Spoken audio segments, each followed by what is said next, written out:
Hi, in today's video, we're going to learn how to create custom exceptions.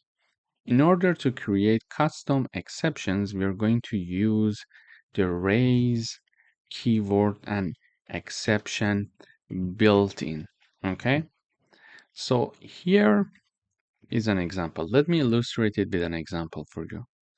Here in the try block, we are calling the check age function and we are passing one argument, and this argument is -3.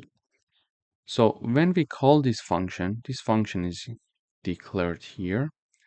This function checks to see if the passed argument, which is age, is lower than 0 or not. So if it's not lower than 0, it is going to say, okay, valid age, then print the age. If it's lower than 0, however, it is going to raise an exception. So raise an exception here stops execution of the program and throws an error when age is negative. So when we would like to trigger an error manually, we're going to use the raise keyword. So I type down the raise keyword and I use the built-in exception. Then in parentheses, I type down the error message that I would like to be shown in the output. Okay.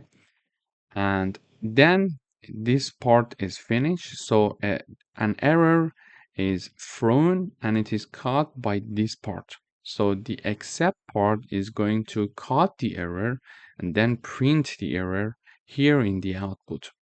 So the way that the program works is the following. So if we're calling the function with a negative number, it is checking it and it says that it's a negative number. It is going to throw an exception and it is going to cut the exception here in the except part and then print the error message for us. However, if we are calling the function and we are passing a positive argument, simply it is going to say that valid age and print the entered number here. So for example, if I enter number 10 and I run the code, we see that in the output it says valid age 10. So when I come here, I see that I'm calling the check age function and I'm passing number 10 as the argument. Then in this function, what happens is the following. 10 is lower than 0. Is it true? No, it's not true. Therefore, this condition is not true, and therefore, this block of code is not going to be executed. However, the print part is going to be executed because it's not a part of the if condition. It's a separate part in the check age function. And we are going to have the valid age message here, and then the number 10, which is the entered age as 10 as the argument, is shown in the output. However, if I change this number and I enter, for example, -3, it's a problem because we cannot check, for example, a human age when it's negative. So it's an error caused by the user, let's say. So we are using the try except block in order to prevent program crashing. Okay, so the crashment of the program is being prevented using try and except block. So when I run the code now, we see that in the output it says age cannot be negative. How come it happens?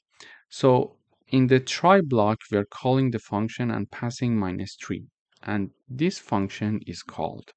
Now this condition is checked. So -3, is it lower than 0? Yes, this statement is true. Therefore, because this statement is true, we are throwing an exception, and the message for the exception is age cannot be negative. And this thrown exception is caught by the except part here, and then we are printing out the message in the output, which is this one, age cannot be negative.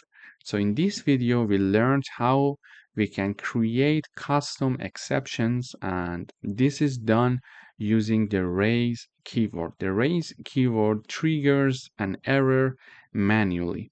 Thank you for watching.